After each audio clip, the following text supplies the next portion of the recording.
Só um minuto. Começou a gravação. Beleza. Elisa, a gente queria te apresentar pelo Laboratório de Relações Interpessoais e Contextos Educativos. Vai chegar umas pessoinhas, mas também a gente pode estar aqui. Queria te agradecer muito por estar aqui hoje. Hoje quarta, né, nosso encontro. A gente combinou até você terminar a volta de 3h15 para dar aula de 3h30. Tá bom? É isso, né, Elisa? Sim, sim. Então, agradecer mais uma vez, Elisa, professora Elisa Morim, da Universidade da Brasília, vai estar aqui com a gente até 3h15, mais ou menos, e na quarta a gente volta a continuar a aula dele, tá bom? Muito obrigada, Elisa.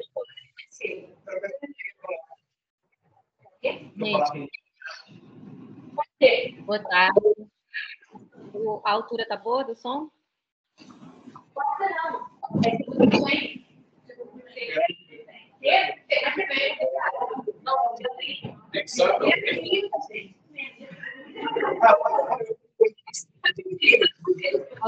Sim, só um minutinho. Estamos ouvindo vocês. Se vocês quiserem deixar o microfone desabilitado para não ficar com interferência, tá bom?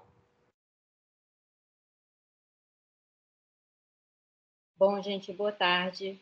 Eu quero começar dizendo que é um prazer estar aqui, receber esse convite de professora Adriana, minha colega, minha amiga, e uma pessoa que não só eu, mas todo mundo admira muito, né? Então, é um prazer estar aqui e compartilhar com vocês um pouco de análise de redes sociais e semânticas. Eu quero deixar vocês muito à vontade para interferir, fazer perguntas. Às vezes, quando é a primeira vez que eu vou falar para um grupo, eu tento adaptar aos interesses do grupo, como eu conheço as pesquisas de professora Adriana, mas eu sei que eu trouxe muitas coisas mais flexível para aprofundar naquilo que for mais interesse de vocês, certo? Então, eu sou psicóloga, fiz mestrado e doutorado na Universidade Federal da Bahia. Geralmente eu me apresento assim, eu sou baiana, moro no interior de São Paulo e trabalho em Niterói, no Rio de Janeiro. E na Univesp que eu pude conhecer, né, a professora Adriana, e ter o prazer de estar trabalhando com ela. Bom, desde o mestrado eu trabalho com análise de redes sociais, e vou contar um pouquinho para vocês, à medida que eu vou exemplificando os estudos, eu vou contando, né, como foi esse percurso. Então, vou começar aqui compartilhando a tela.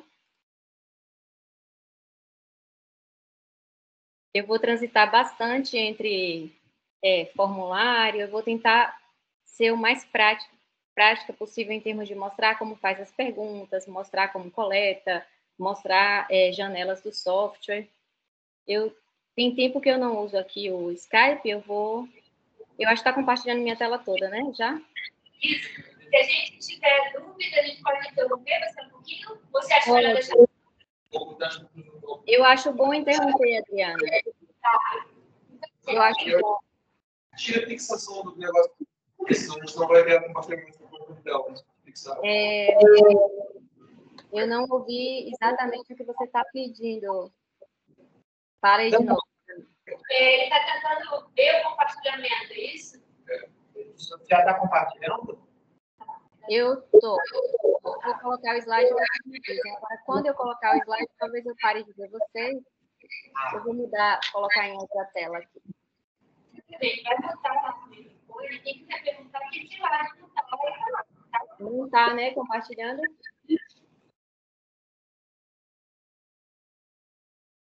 Está compartilhando, gente, minha tela?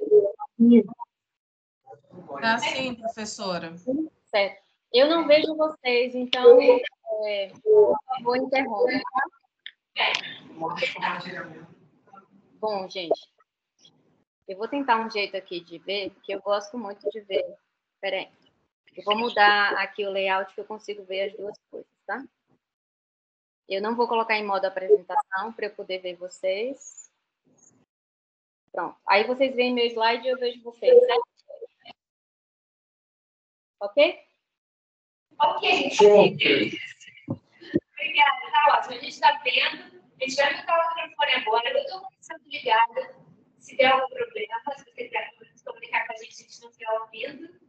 Mas se alguém quiser perguntar, já está o primeiro microfone, porque se ficar microfone ligado, Tá ótimo. é para você, tá bom?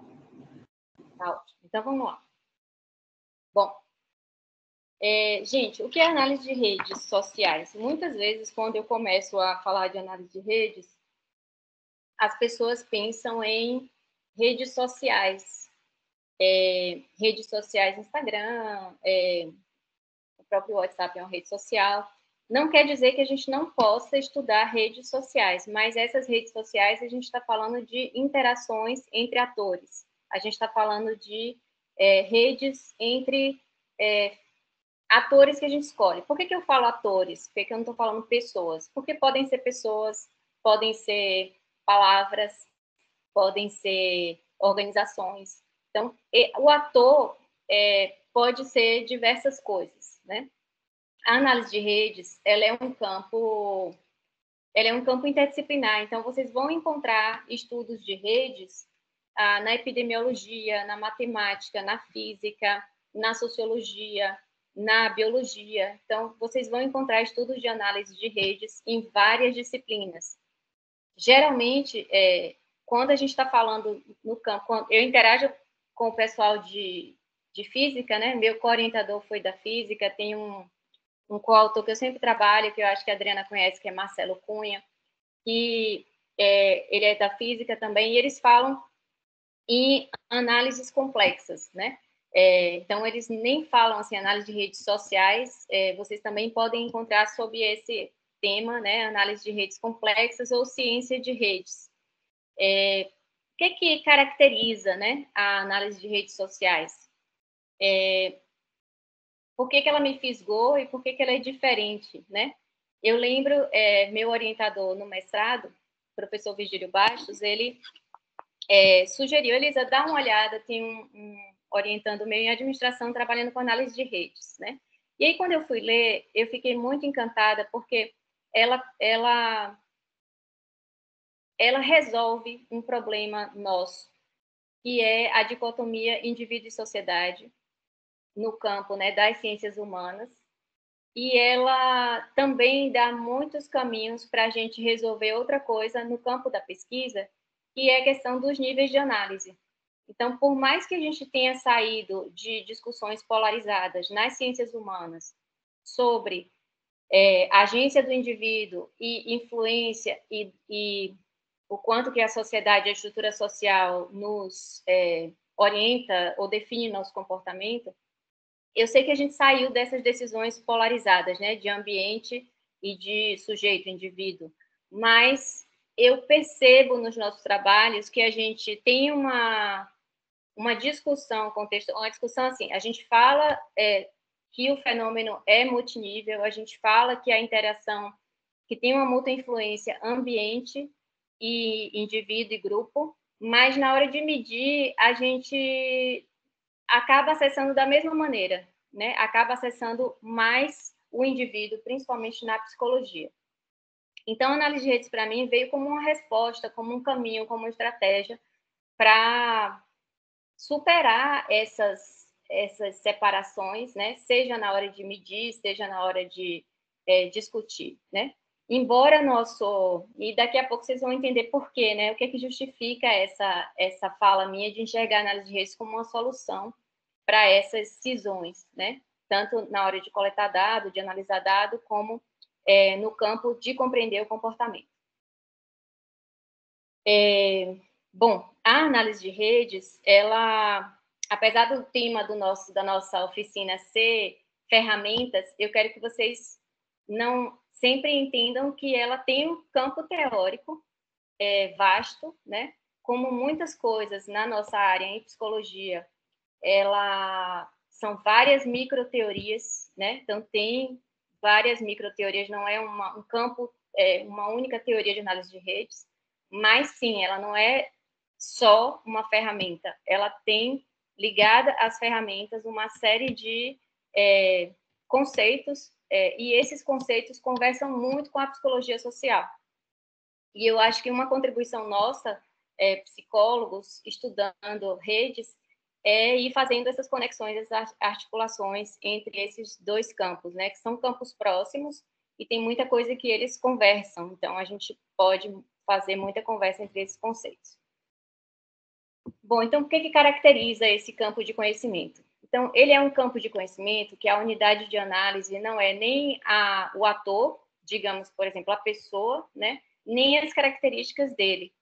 A unidade de análise de quem usa análise de redes sociais são as relações, né? E aí eu vou brincar com o Lab Relações, né, o nome, porque eu sempre vejo muita possibilidade de contato, né, entre as pesquisas de vocês e esse campo de conhecimento. E eu espero que essa oficina renda aí muitas parcerias entre a gente, porque eu acho muito potente os instrumentos que vocês usam e como a gente pode juntar, né, e fazer pesquisas associadas à análise de redes. Então, primeira coisa central é que a análise de redes o que ela analisa são as relações, são os laços. Então, esse é o primeiro grande diferencial.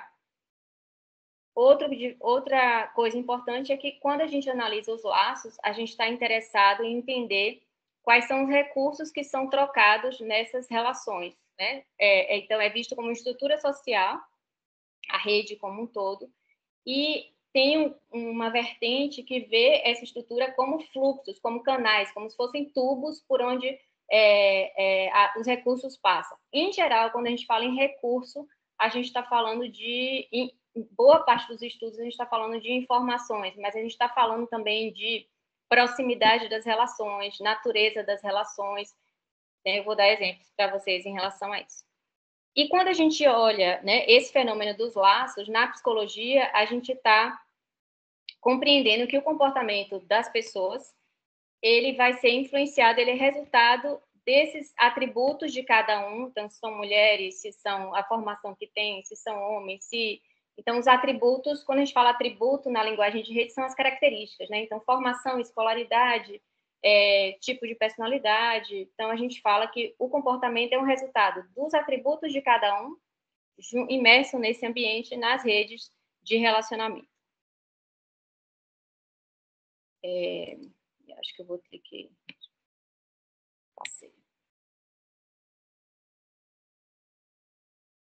Bom, então, comentei um pouquinho, né, que é um campo de estudo interdisciplinar. Ele foi, historicamente, né, na psicologia, a gente tem Kurt Lewin como um dos precursores, Moreno também como um dos precursores. Moreno foi o primeiro que fez, quando ele começou a desenhar os sociogramas, né, e aí, junto com matemáticos, junto com pessoas de outras áreas, esse campo foi se desenvolvendo e hoje ele tem ferramentas muito potentes de medida, né?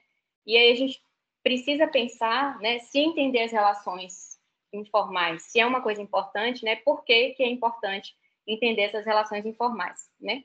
Então, a gente tem que entender até que ponto as interações favorecem determinados objetivos e como são essas relações. Essas relações são excessivas, né? Essas relações são frágeis, são fortes, o quanto que essas interações favorecem. E, por exemplo, tem uma aluna minha, eu acho que é o trabalho mais próximo que eu tenho do grupo de vocês, que está estudando vivência acadêmica e redes sociais informais. Também é o trabalho mais próximo de mestrando do meu doutorado. Então, ela está querendo entender como é que o padrão de relações entre os alunos na turma e desses alunos com funcionários, com coordenação, como é que isso favorece ou não a vivência acadêmica do estudante, né? Então, a gente tem que entender, não pensar... Por que eu coloco isso, né? É importante por quê? Para a gente não pensar num sentido estereotipado, né?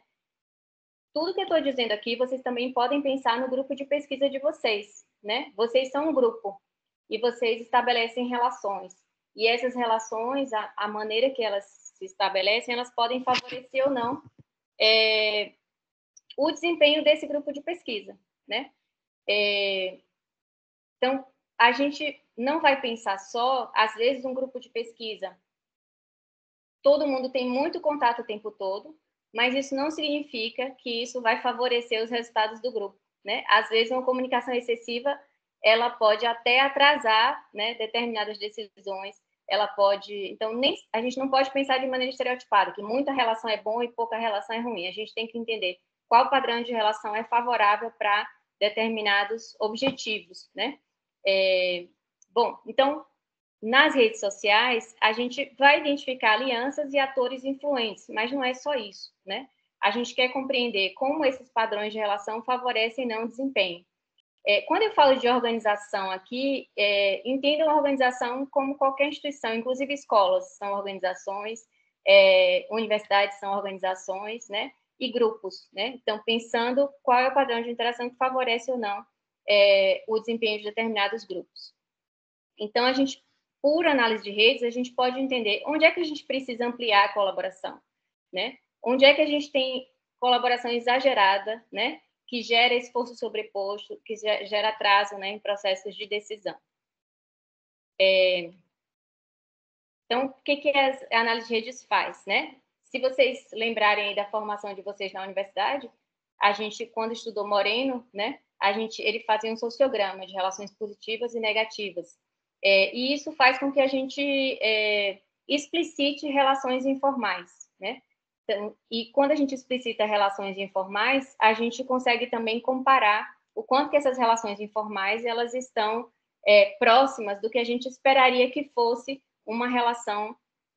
a relação formal ideal para aquele tipo de grupo, né? Para aquele local. Bom, a gente tem um conjunto de teorias e estratégias de análise nesse campo de estudo, né? Então, a gente tem, já comentei, né, que a interação entre atores é a unidade de análise e a estrutura geral também da rede. A gente tem uma premissa que é que os fenômenos que a gente estuda, a vida social, ela emerge e se desenvolve pelas relações e estruturas formadas. E ela, como campo de estudo, a ênfase é na visualização, nas medidas que permitem as análises das relações. Por que isso é importante, né? Que a depender de como a gente se relaciona no grupo, na universidade, a gente tem acesso a determinados recursos, ou a gente sabe que caminhos a gente vai percorrer para acessar determinados recursos. A gente tem também outra medida que é se essa informação chega rápido ou não, né? Que tipo de recurso é trocado, se tem reciprocidade, né? E qual é o papel exercido por esses atores. Então, por exemplo, vai que alguém aí não sabia o que ia acontecer hoje, né? No grupo. E aí, esse alguém, ele tem acesso à pessoa mais próxima de Adriana.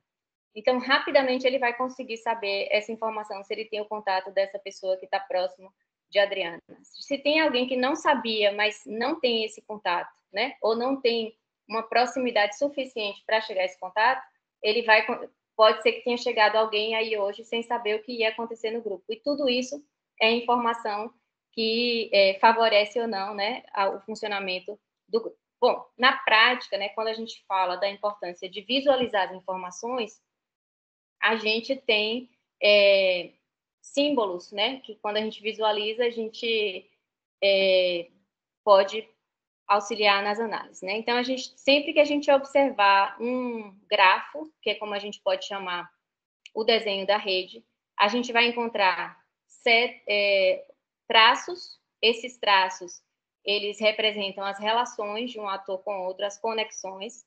As setas, as pontas das setas vão indicar a direção dessa relação, se é uma relação recíproca ou não. Por que é importante? Porque relações recíprocas geralmente são relações mais fortes, em que a expectativa entre esses dois atores, ela é equilibrada. Você tem cada círculo, né, é um ator. E, além de ver os atores, a gente observa também a força da relação. Então, em alguns sociogramas, em alguns grafos, vocês vão observar a diferença na espessura desses laços. Em rede semântica é bem comum, e isso fala da força da relação. Elis, o que é força da relação? Depende de como você vai medir. Então, você pode pedir para a pessoa informar quem são as pessoas que ela procura quem são as pessoas que ela confia para dizer o que pensa, por exemplo. E depois você pode perguntar, dizer se você considera que aquela relação é muito próxima, numa escala, né? Ou você pode perguntar de outras maneiras. Quantas vezes você encontra essa pessoa durante a semana ou no semestre? Então, tem diferentes maneiras da gente medir força da relação. A gente pode pedir à própria pessoa para informar a proximidade, ou a gente pode considerar que quanto mais a pessoa encontra a outra, ou fala com a outra, quanto maior a frequência, maior a força da relação, como exemplos, né? E aqui a gente tem 3 níveis, né? Então, a gente pode considerar em redes, a gente sempre fala nível micro, o ator, nível meso, o subgrupo, e nível macro, a estrutura como um todo. É por isso, esse é um dos motivos que quando a gente estuda rede, a gente está estudando multinível. Mesmo que o seu enfoque seja um indivíduo, quando você analisa a estrutura e as relações, você está considerando necessariamente a influência dessa estrutura no comportamento dele, e você está considerando a influência que o grupo tem também no comportamento dele. Assim como a posição dele pode ter impactos na rede. De que jeito, Elisa? Por exemplo, se vocês olham para esse aqui que está em vermelho, está circulado de vermelho, ele é um ator que a gente pode chamar de buraco estrutural.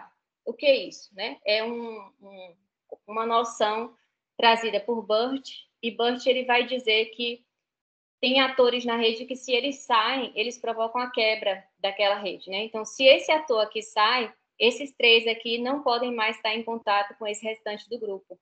Então, a gente tem pessoas que elas são fundamentais para manter os caminhos. A gente sempre vai olhar os laços como caminhos. Então, esse ator aqui da ponta que eu estou sinalizando, né? Ele só consegue acessar esse ator, que é o que eu estou chamando de buraco estrutural, via outro aqui, né? Depois eu vou dar mais exemplos. Mas, quando a gente comenta que a análise de redes ela é necessariamente multinível, é que a posição dos subgrupos vai determinar a estrutura geral e a posição dos atores vai formar os subgrupos. Bom, gente, a gente tem, eu não vou me deter muito aqui, mas só para vocês saberem, né, que a gente tem uma série de, quando eu falo que também tem um campo teórico, né, então tem noções que vão discutir como é que os laços se formam, né? Então, como é que Vinícius ficou mais próximo de Adriana, né? Como é que, de onde começou essa história? Ou por que eles são próximos, né? Eles são próximos porque eles já perceberam que tinham características parecidas, ou eles ficaram com características parecidas porque começaram a conviver, né? Então, a gente tem hipóteses, tem teorias falando sobre o que é que promove a aproximação de determinadas pessoas, falando no nível interpessoal, né? Quando a gente fala de homofilia, e esse foi um termo que eu estudei bastante no meu doutorado, a gente está falando de tendência a se relacionar entre iguais.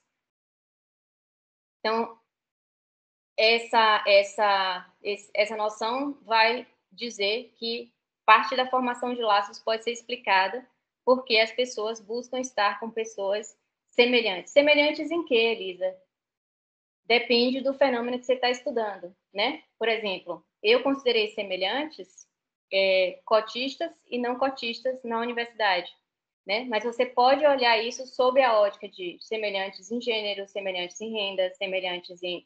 né? Então, você pode fazer esse recorte, e aí tem uma medida associada à homofilia que chama E-index, que foi uma medida que eu usei bastante, que ela pega a rede e ela avalia a tendência de formação de laços entre iguais e entre diferentes, né? Daqui a pouco eu vou dar o exemplo do estudo para vocês verem.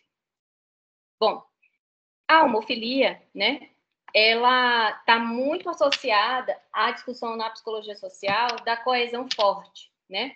Então, quando você tem laços muito parecidos, então, entre pessoas muito parecidas, então, digamos que vocês tivessem aí no grupo panelinhas, né? Entre pessoas entre mulheres e homens, que vocês percebessem aí, do lado de Vinícius tem um homem, né? Tô vendo ali. Digamos que os homens só sentassem juntos e as mulheres só sentassem juntas, né? Porque eu não estou enxergando tudo, gente, tá bem pequenininho, né? Mas eu estou aqui fazendo conjecturas, viu? Então, digamos que houvessem panelinhas por gênero aí no grupo de vocês, e essas panelinhas, elas, quanto mais coeso o grupo, quanto mais endógeno, né, como a gente chama na psicologia social, mais difícil entrar ideia nova nesse grupo, né? Então, quando você tem relações muito próximas, essas relações acabam fazendo com que esse grupo seja mais fechado a ideias novas, né? De certa forma, é confortável, então você tem uma afirmação de identidade, tem uma sensação de conforto, de pertença, e isso torna a comunicação mais rápida entre essas pessoas que estão juntas, né? Então, tudo isso tem vantagens e desvantagens para o grupo, né? Então, digamos que vocês tenham aí o Lab Relações e outro grupo de pesquisa aí na UERJ, né? E aí vocês têm, provavelmente, essa endogenia pode fazer com que vocês deixem de aprender alguma ferramenta nova, porque vocês não mantêm contato com pessoas de outros grupos de pesquisa, né? Então, quanto mais interação você tem com o diferente, mais chance de você aprender coisas diferentes, porque, às vezes, a pressão do grupo, pela homofilia, faz com que a gente não acesse ideias novas, né? Bom, outra explicação para a formação de laços chama disponibilidade, né? Então, às vezes, a gente se aproxima de quem está disponível. O que eu estou dizendo? Às vezes, quem te ajuda a fazer uma apresentação para o grupo de pesquisa não é quem sabe mais fazer a apresentação, é quem se coloca disponível para ajudar. Então, às vezes, quem te ajuda para uma prova, né, ou quem te ajuda em um conceito que você precisa para entender no seu mestrado, não é a pessoa que mais entende, é quem se coloca, quem está acessível a você, né? Então, outra explicação, né, tem a ver com o grau de influência, né? Pela interação. Então, às vezes você se torna parecido com o outro, né, por causa da constante interação, e aí vocês vão se assemelhando em atitudes, decisões, comportamentos, enfim. Então, eu estou trazendo essas coisas só para vocês saberem, né, que esse tipo de explicação faz parte do corpo de estudos, né, de noções da psicologia da análise de redes, né? E aí tem algumas coisas que vão falar, né, da força dos laços, além de frequência, que é a multiplexidade de laços. Então, quanto mais tiver função e papel sobreposto, mais próxima aquela relação é, né? Então, se você trabalha com alguém, essa pessoa é sua amiga, né? E depois você desenvolve uma relação afetiva com ela, né? Uma relação de parceria amorosa. Então, quanto mais sobreposição, mais forte esse laço se torna, né? Então, esse é outro dado importante para considerar força da relação. Mas eu vou avançar aqui para trazer... Eu estava comentando, né, em termos de formação de laços, que é um dos campos da análise de redes, e aí eu vou comentar agora quais são as medidas que a gente tem, né? Então, além da ideia, além da visualização, como é que a gente mede? Eu interpreto muito mais os dados pelas medidas do que pela visualização, principalmente quando são muitos dados. Então, muitas vezes, as figuras que a gente faz de redes, elas são mais ilustrativas, elas são mais para você colocar na publicação do que exatamente por onde você tomou a decisão ou interpretou determinado dado. Bom, então, quais são os dados que a gente tem de análise de redes? O tamanho da rede, que é a quantidade de nós na rede. A gente tem a proporção de laços existentes diante dos possíveis, que a gente chama densidade da rede. A densidade é uma medida de coesão, né? E aí, coesão com todas as proximidade, força, grupos endógenos. A gente tem medidas de diâmetro, que é a maior distância entre dois atores, e menor, então a distância, que é a distância geodésica. A gente tem medidas de centralização, que fala do padrão geral de distribuição dos laços, se eles são concentrados ou são distribuídos. Por exemplo, né? Eu vou falar muito de Vinícius porque é quem eu conheço aí, viu, gente? Então, eu vou falar bastante dele. Digamos que eu perguntasse a vocês quem é a pessoa que vocês chamariam para jantar na casa de vocês.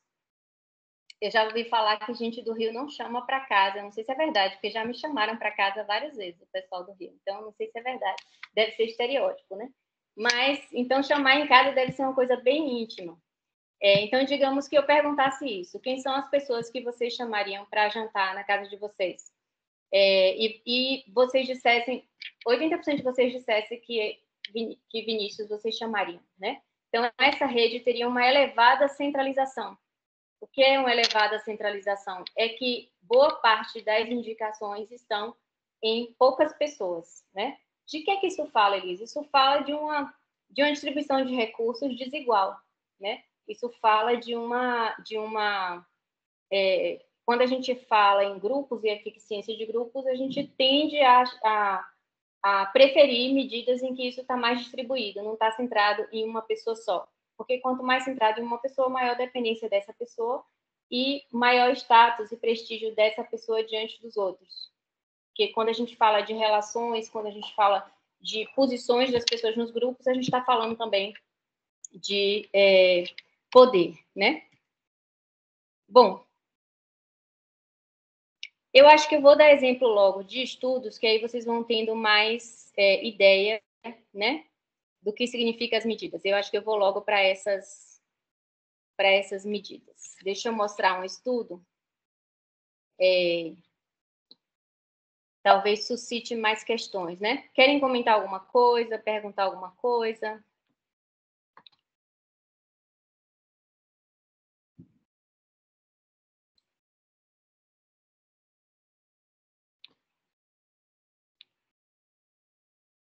Depois, ok. Então, vamos lá. Estão vendo aí outro slide, né? Eu vou aumentar ele aqui, tirar essa... Bom, gente, esse é o slide da minha defesa de doutorado. Não critiquem, tem muito tempo que eu fiz, certo? Então, não vão aí pelas medidas de como se deve fazer uma apresentação. Vamos lá. Deixa eu abrir mais aqui. Bom, então, eu faço uma contextualização, né, em relação às cotas no Brasil. O problema, né, que eu coloco, né, é que a democratização no ensino superior ampliou a diversidade, mas colocou pessoas na universidade de grupos sociais muito distintos. E que essa diversidade, ela quando a gente promove uma diversidade muito grande, né, num grupo, a gente precisa cuidar para que, de fato, essa diversidade promova os benefícios que a diversidade promove. Porque se a gente coloca num ambiente que não foi preparado para isso, a gente pode ampliar a competitividade, a gente pode ampliar a segregação, né? E aí eu explico um pouquinho o que é a análise de redes sociais. Qual era a minha tese, né? A minha tese era que a posição do estudante na rede de relações influenciava a formação acadêmica. Então, meu objetivo geral era analisar de que maneira o grau de integração entre cotistas e não cotistas influenciavam na formação acadêmica. E aí, nas redes que eu vou mostrar, cotistas estão sempre em vermelho e não cotistas estão em azul. Isso eu tenho que ter certeza. Quando eu olhar mais, eu defino. Bom, então, eu olhei, né, a integração, quais foram as variáveis que eu inseri nesse estudo. Eu olhei a integração de cotistas e não cotistas pelas seguintes variáveis: concorrência, semestre, área de conhecimento e natureza da relação. Eu olhei também, né, como a posição dos cotistas e não cotistas na rede. Então, eu olhei se eram centrais, se eles eram mediadores, se eles estavam na periferia. Então, eu observei o quanto que isso se relacionava a desempenho acadêmico e a comprometimento institucional. Eu fiz várias medidas e acabei selecionando algumas medidas que indicaram resultados mais interessantes, mas eu fiz com comprometimento com o curso, comprometimento com a graduação e comprometimento com a instituição. Eu destaquei esses dois porque foram os que eu encontrei resultados mais interessantes. Bom, aqui é um modelo teórico, né? Eu estou colocando noções de redes, né? Com noções de grupos, teorias que falam das relações intergrupais. Então, eu fiz essa conversa com a psicologia social em relação às teorias de relações intergrupais. E uma primeira coisa que eu olhei, né, eu comentei com vocês sobre a hemofilia, né, então eu olhei a tendência das relações serem endógenas. Será que cotistas se relacionam mais com cotistas? Como é que é essa relação cotista e não cotista? E eu pude medir isso, tanto por ator quanto por grupo, né, na rede como um todo. Então, eu avaliei, né, usei essa medida de Krag-Hard e Stern, que chama E-index. E-index é externo, interno, laços externos e internos, e ele dá uma medida geral de significância, ou seja, se for significativo, ele está dizendo que a tendência à endogenia ou à heterofilia, ela é diferente do esperado para aquele conjunto de atores. Bom, essa medida ela vai de -1 a +1. Então, o E-index, quanto mais próximo de -1, mais homofilia, e quanto mais próximo de +1, mais heterofilia. Que é isso, Elisa? Tendência à relação com o diferente, no caso de heterofilia, tendência à relação entre iguais, no caso, homofilia. No meu caso, o que era isso? Tendência à relação entre iguais entre cotistas, ou entre não cotistas, e tendência à relação com diferentes, o quanto que cotistas se relacionavam com não cotistas. Bom, eu olhei essa medida tanto na rede como um todo. Lembra que eu falei que tinha medida macro, meso e, né, de cada pessoa? Então, essa medida ela sai nos 3 níveis. Ela sai para os grupos, ela sai para as pessoas e sai para a rede como um todo. Então, eu olhei essa medida em cada subgrupo. Então, o que significa, né? No ator, significa o quanto ele tem tendência a estabelecer relação com o diferente. Como foi o desenho geral, né?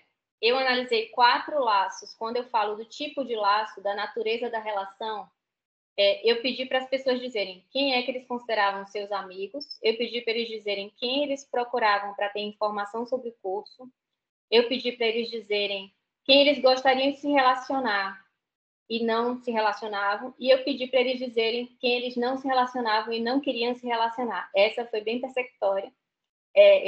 Poucos responderam, eles responderam assim, eram poucos atores, né? Então, eu olhei o grau de interação entre cotistas e não cotistas, eu olhei alta concorrência e baixa concorrência. Então, eu olhei de todas as áreas de conhecimento, primeiro, terceiro e quinto semestres, eu peguei cursos de alta e baixa concorrência, né? Então, são 5 áreas de conhecimento, e eu peguei 2 cursos de cada área, sendo que a área de linguística, a área de letras, não tinha alto e baixo, e aí eu acabei pegando só um. Então, eu peguei, por exemplo, pedagogia e direito, peguei engenharia, mecânica e química. Então, eu olhei, né, a concorrência na universidade e fui acessando os cursos por alta e baixa concorrência. Então, eu tinha essas variáveis que eu tentei comparar se haviam diferenças. Primeiro, terceiro e quinto, alta e baixa concorrência, os tipos de laço dentro das áreas de conhecimento. Bom, foram 9 cursos, 25 turmas do primeiro, terceiro e quinto semestres, 93 redes mapeadas, 926 participantes e 1.086 alunos nas redes. Bom, foi o que eu observei, né? Então, aí vocês têm 2 redes, uma rede de um curso de alta concorrência e uma rede de um curso de baixa concorrência, na área de humanas. Então, na alta concorrência, eu encontrei um E-index de -0,31. Lembram lá em cima que eu coloquei, né? Quanto mais próximo de -1, mais homofilia. Quanto mais próximo de +1, mais heterofilia. E aí eu encontrei, né? Então, gente, quando eu digo que eu vejo mais pela medida do que pela visualização, é que eu não cheguei a essa conclusão olhando a imagem. Embora na imagem a gente observe que os vermelhos estão mais próximos, né? Estão mais separados dos azuis, comparando essa imagem com essa aqui. Mas os softwares, eles dão todas essas medidas, né? Então, aqui eu tenho alta concorrência, eu tenho o E-index. Então, o E-index me diz, ele vai de -1 a +1, e eu encontrei um E-index de -0,31 que me diz que esse grupo ele tende mais à endogenia. Endogenia é o que, Elisa? Nesse grupo, os cotistas se relacionam mais entre cotistas e os não cotistas se relacionam mais entre os não cotistas. Na baixa concorrência, eu encontrei acima de 0,09. Né? Então, aqui são os cursos de Direito e de Pedagogia. Aqui é na área de Exatas.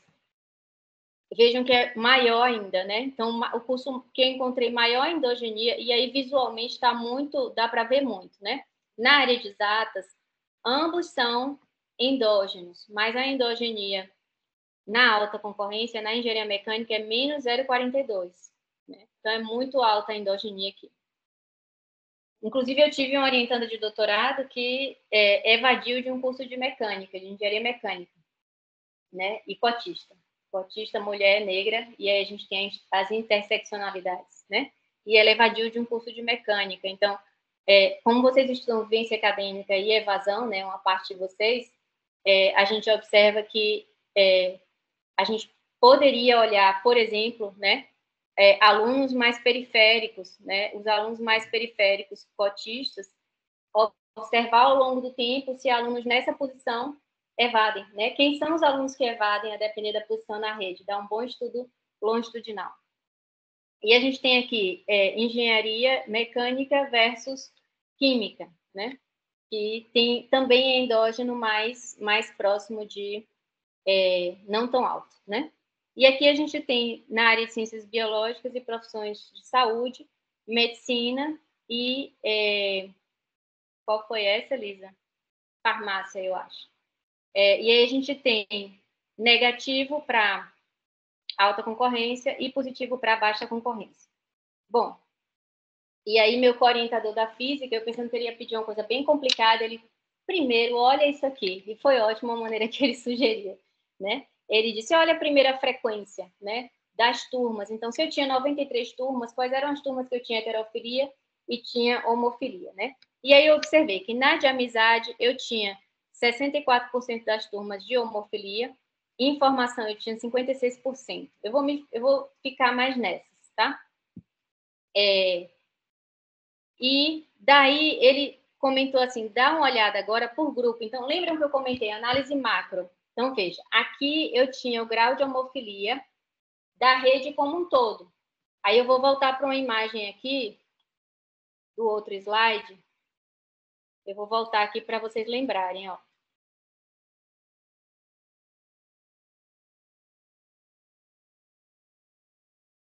Aqui. Lembram dessa imagem? Sim? Então, vejam, macro, meso, subgrupos e atores, né? Quando eu falo os 3 níveis. Então, vejam, aqui, quando eu mostro essa frequência, eu estou mostrando o macro, eu estou olhando a estrutura como um todo. Nessa rede como um todo, qual é a proporção de homofilia e de heterofilia? Sem contar cotista e não cotista. Depois eu quis olhar, tá? Eu vou olhar separado agora, como é que são os índices de homofilia de cotistas e não cotistas, né? Isso foi muito interessante observar. O que vocês leem dessa figura, pensando que eu estou olhando a homofilia e a heterofilia nos grupos que eu analisei?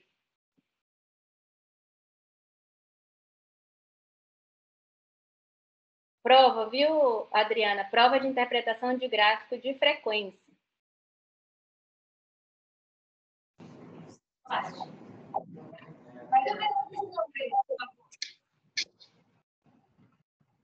Bom, gente, como é que vocês interpretam esse dado?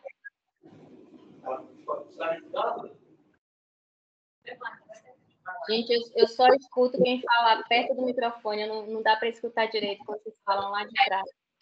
Eu vou escutar aqui. Tá me escutando? Oi, diga de novo. Tá me escutando? Estou. Sim. Tá. Eu estou vendo aí que o cotista, ele está indo mais para o positivo. Então, as pessoas cotistas tendem a ser mais para a heterofilia e os não cotistas. Sim. Exato.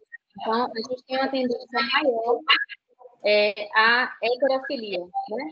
Então, nos cotistas. E nos não cotistas, a gente tem uma tendência maior à homofilia. O que é que vocês acham que isso implica para a convivência na universidade e para a vivência acadêmica?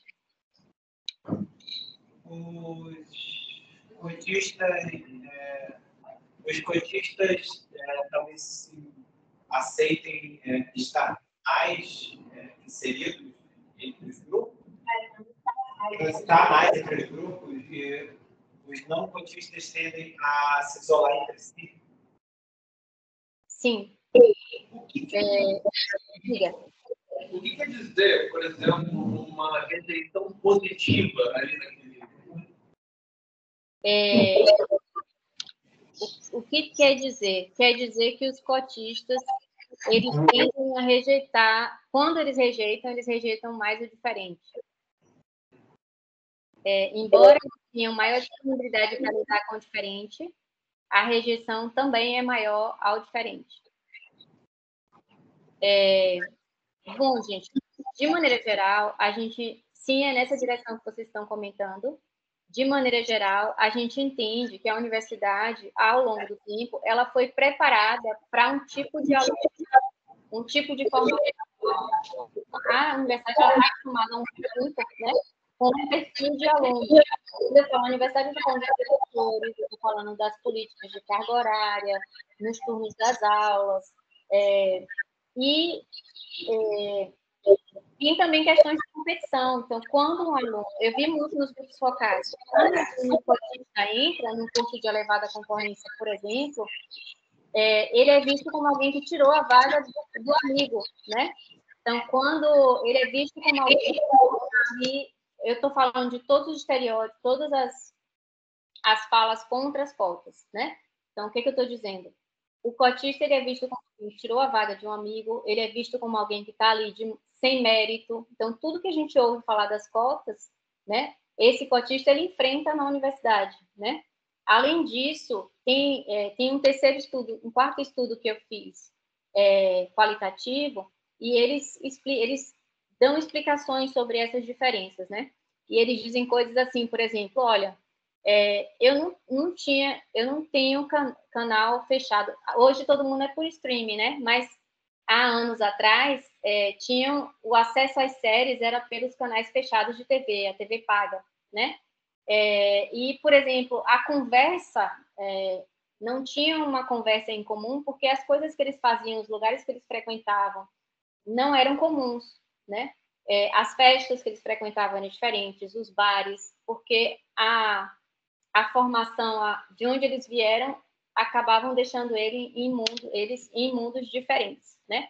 Então, eu mostrei, quando falo assim que as redes, elas permitem a visualização, alguém podia me dizer assim, olha, isso é esperado socialmente, mas qual é a diferença das redes? Ela mostra visualmente, ela mostra através das medidas, ela dá a indicação disso, né? Então, ela é um dado que mede as relações e mostra, então, é a visualização gráfica das interações. Então, ela é a imagem, ela é a foto das relações, né? Bom, e aí eu observei nesse trabalho, eu fiz uma correlação simples, né? Então, eu olhei a correlação entre o e-index e a concorrência, né? O que eu encontrei? Então, eu encontrei uma correlação entre homofilia e concorrência, entre e-index e concorrência, né? Então, quanto maior a homofilia, quanto maior a concorrência, maior a homofilia.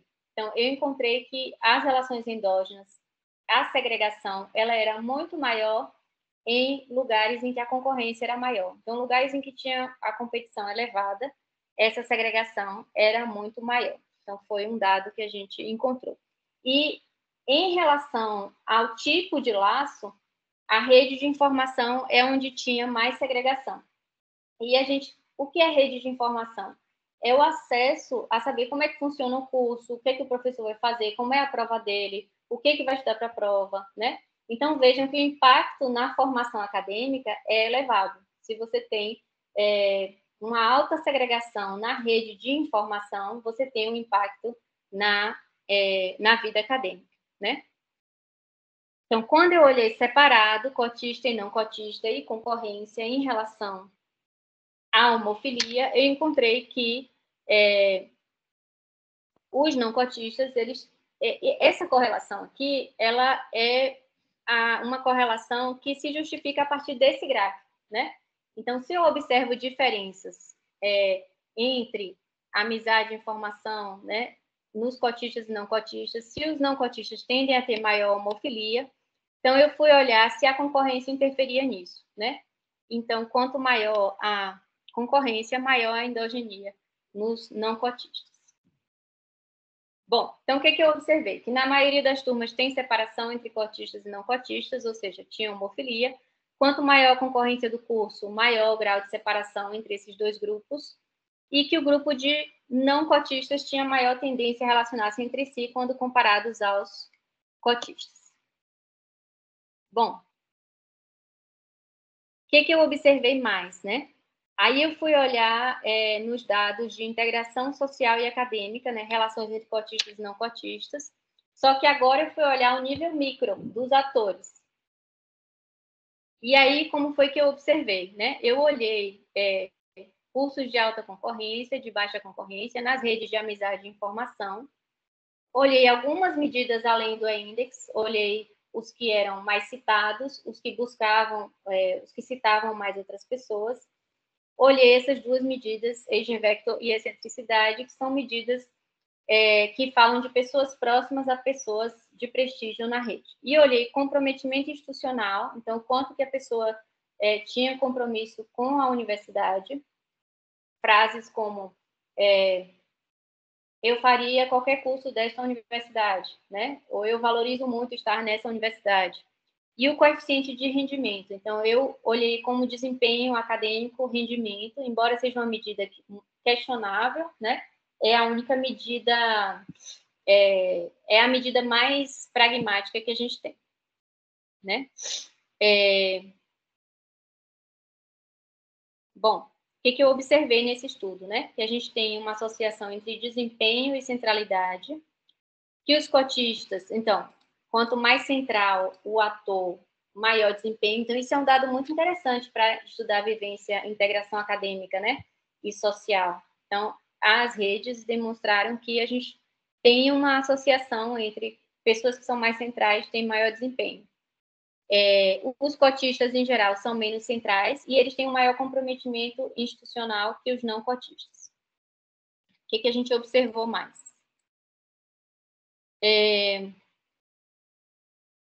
Nos não cotistas, né?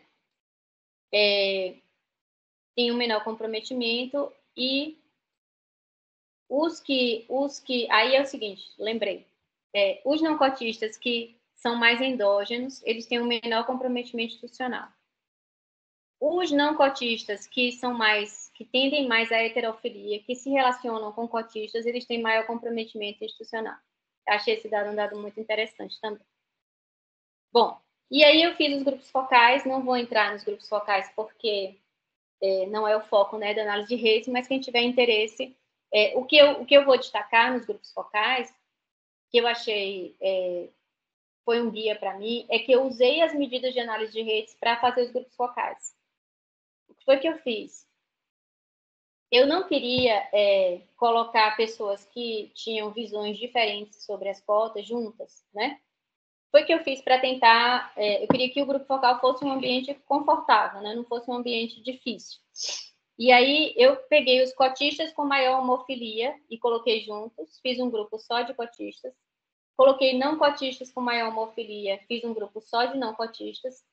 E eu coloquei misto o grupo de pessoas que tinham tendência à heterofilia, porque se eles se relacionavam com o diferente, provavelmente eles iam poder debater sobre esse assunto de maneira mais tranquila, né? Então, eu acho que isso é uma coisa interessante também, a gente usar medidas para escolher, né, quem a gente vai agrupar a partir das medidas de interação. Bom, eu vou parar, né? E vou para as perguntas agora, curiosidades, ideias que vocês tenham tido de estudos a partir dessa exposição. No nosso próximo encontro, eu vou falar de análise qualitativa usando dados de texto, né? Análise de redes semânticas. E vou deixar algumas sugestões de leitura para centrar o próximo encontro da gente, tá? Então, estou aberta aí às perguntas. Eu tenho uma pergunta, né?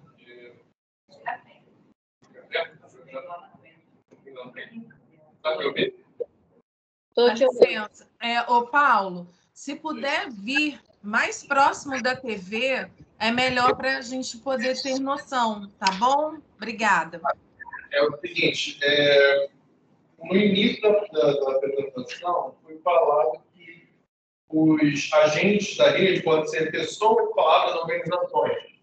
Mas pode ser outra coisa também, sei lá, a tecnologia, sei lá, o Zoom, por exemplo, uma coisa assim. Acesso à internet, essas coisas assim, ou... Você deu exemplo do Zoom e de que mais? Não? Você deu exemplo do Zoom e de que mais? Por exemplo, pode ser, além de pessoas, organizações, palavras, a gente pode dar outras coisas como tecnologia, acesso à internet, acesso a aplicativos como Zoom, coisa assim. Podemos. Eu vou responder de dois jeitos, que talvez pode ser que sua pergunta tenha ido para dois lados, né? Mas eu vou dar um exemplo. Tem uma aluna, eu sou co-orientadora de um mestrado da UNB, que a aluna, ela é funcionária do Banco do Brasil, e ela montou a rede a partir do chat corporativo. Ela quer ver as relações entre as unidades e a associação disso com o engajamento. E aí ela mapeou a rede, ela teve acesso ao sistema, né? E ela mapeou toda a partir das interações entre no chat, no programa do chat corporativo. Não sei se foi isso que você perguntou, mas tem estudos de redes com e-mails, tem estudos de redes. Basta você ter acesso a esse, né? Você montar a matriz a partir disso. Aí, nesse caso, os atores estão interagindo pela tecnologia. Eu queria saber se a tecnologia própria pode ser considerada, por exemplo, um ator, como, por exemplo, um buraco estrutural ali. E as pessoas que não têm acesso àquela tecnologia não conseguem se comunicar com outra parte da rede, por exemplo. Deixa eu ver você. Eu estou vendo metade de você. Se eu vi você falando, eu entendo melhor. Isso, ótimo. Dá um exemplo do que seria. Ok, vamos lá. Você tem um grupo de pessoas que está em... Ok, exemplo esdrúxulo, né? No meio de uma guerra, você tem grupos de pessoas que estão no local geográfico e tem outro grupo de pessoas que estão no local geográfico. Elas comunicam por um rádio. Esse rádio pode ser uma rede, por exemplo?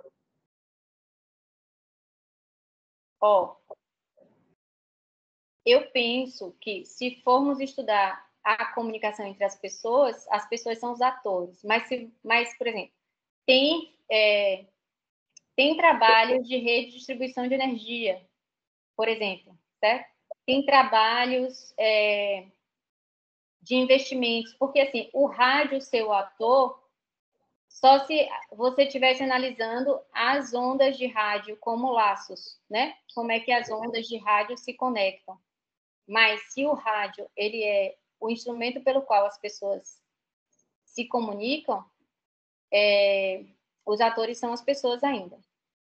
O que você pode considerar atores também é aquela unidade, por exemplo, na guerra, né? Sei lá, aquela divisão com a outra divisão, né? Mas aí você pode considerar atores núcleos maiores, departamentos, unidades. Você pode considerar, por exemplo, tem redes de coautoria que você pode avaliar a relação entre as universidades, entre os programas de pós-graduação. Não sei se eu te respondi. Obrigado. Não. Elisa, olha só. Eu Diga. estou pensando, depois que a gente fale, né, um pouco, para tentar usar a Adriana, fala de frente para o computador, que se você falar de frente para eles, eu não entendo direito. Aqui, tá bom? Não, eu quero te ver, porque aí eu consigo E o rosto também. Melhor? Tá ótimo. Então, eu estou aqui pensando em coisas que a gente faz para tentar aplicar a análise de rede, né? Assim, eu vi um pouco o teu exemplo e acho que você usou ali, isso vai dar muito mais sentido, não é verdade? Ellen, tá bem ruim? Tá ouvindo bem? Não, né? Adriana, você quer me ligar no WhatsApp e eu ouço? Aqui? Tá melhor. Então, aí eu queria saber se você, desse exemplo que você deu, você está usando só dados quantitativos ou não? Sim, são quantitativos. O que eu usei qualitativo foi para o grupo focal, né? Mas se você quiser, eu posso mostrar o formulário. Um exemplo, né, de formulário. Se você puder, na próxima semana, no dia 30, mostrar um pouco como isso funciona. Quais são os inputs, né? Que a gente faz no software para obter as redes. Sim. Como é que a gente faz isso? O que eu estou pensando? A gente fez aqui recentemente, mas com dados qualitativos, a gente está concluindo um trabalho sobre as minorias. Como é que as minorias se adaptam à universidade? Então, a gente fez 4 grupos de minorias raciais, de deficiência física, de neurodiversidade e gêneros. E a gente fez entrevistas com essas minorias. E a gente fez assim, 3 entrevistas diferentes, né? Uma que era sobre trajetórias anteriores à entrada da universidade, as expectativas que elas tinham sobre a universidade, e o processo de adaptação, como é que foi a adaptação à universidade. Então, 3 entrevistas para todos os grupos. Né? E a gente fez tudo análise biblioteca, análise categórica, né? Fotográfica e tal. E a gente está relativamente concluindo esse trabalho. Mas a gente fica pensando que a gente podia usar a análise de rede para justamente ver, no negócio, a gente ver como esses 4 grupos se relacionam em termos de atuação entre eles mesmos, como é que eles se comportam, isso que você falou, né? Como é que eles se comportam dentro do grupo, se eles se relacionam mais entre eles, e se eles conseguem se relacionar entre os outros grupos. Em relação ao próprio preconceito, eles têm preconceitos compartilhados, outros que não são compartilhados. Então, como é que essa relação se dá? E também sobre os próprios princípios, o que a teoria diz sobre a adaptação. Porque o que a gente viu no discurso é que todos eles têm as questões que todo mundo tem sobre a adaptação. E mais, que são relativas à especificidade do grupo. Então, a gente podia ver também como é que esses 4 grupos se comportam em relação às questões mais gerais da adaptação. Mas tudo voltado mais fora. Mas acho que seria interessante a gente poder reanalisar isso usando a teoria da rede. Eu já fiz usando entrevista, foi um trabalho das redes de carnaval de Salvador, foi um trabalho técnico, e a gente pegou a entrevista sobre a história do bloco, né, sobre a situação atual do bloco, e a gente saiu marcando, retirando os outros blocos e os atores que eles falavam, né? E aí a gente foi montando essa rede, né, de relações. Então, a depender de como está o dado, aí, se for enfatizar, a gente pode ter redes que eles chamam de 2 modos também. Do ator com situações, com eventos. 2 modos é quando a gente tem atores e artigos, ou atores e fatores, atores, né? Então, a gente pode montar de diferentes maneiras. Eu queria sugerir, Adriana, ou se precisar voltar neles, né?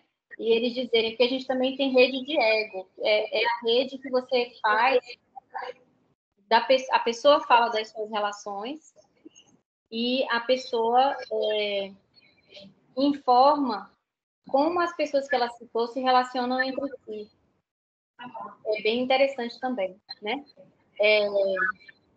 Eu queria só mostrar, talvez, se vocês quisessem fazer uma experiência pessoal, né? de fazer a própria rede, isso dá muitos insights sobre o que significa rede. Por exemplo, quando eu fiz a minha própria rede de ego, eu percebi que o meu filho mais velho conectava todas as esferas da minha vida, trabalho, amizade e família, né? E aí eu me dei conta que realmente ele já saiu para almoçar comigo, com colegas de trabalho. O lugar que ele ocupava, em termos da estrutura da rede, da minha rede, era um lugar mais estratégico até do que o meu marido, porque o meu marido estava mais ligado a mim e ao núcleo familiar. O meu filho conectava todas as esferas que eu tinha, né? Então, eu não sabia disso até enxergar. Aí você pensa assim, minhas relações, claro que eu vou saber, né? O que é que vai me trazer de novidade? Mas traz, porque você tem uma visão diferente, você vê a estrutura de relações, os caminhos entre as diversas esferas, né? Então, se vocês quiserem fazer essa experiência, a gente também pode fazer uma coisa mais para enxergarem um pouco, né, qual é a consequência de olhar a rede, né? Mas aquele capítulo, Adriana, do livro que você organizou, eu acho que é um bom capítulo para o grupo ler daqui para o próximo encontro. Como medir relações, né? Porque ele mostra o passo a passo, ele diz como é que faz as perguntas. Eu posso indicar uma ou duas indicações de leitura para vocês verem, né? Mais uma pergunta, né? Elisa está saindo. Então, Elisa, acho que na hora de a gente fazer essa experiência, manda as referências para a gente, vou editar o seu capítulo para deixar. E você mandou no dia 30, se você puder mostrar um pouco como é que a gente faz os inputs para a análise do software mesmo. Pode ser? Pode, eu foco mais na análise do software. Tá ótimo. Mais alguma coisa, gente? Bom, então, muito obrigada, né, por ter estado aqui com a gente hoje. Seja pergunta, se Deus quiser. E só agradecer, tá? Obrigada a vocês, gente. Tchau, um abraço.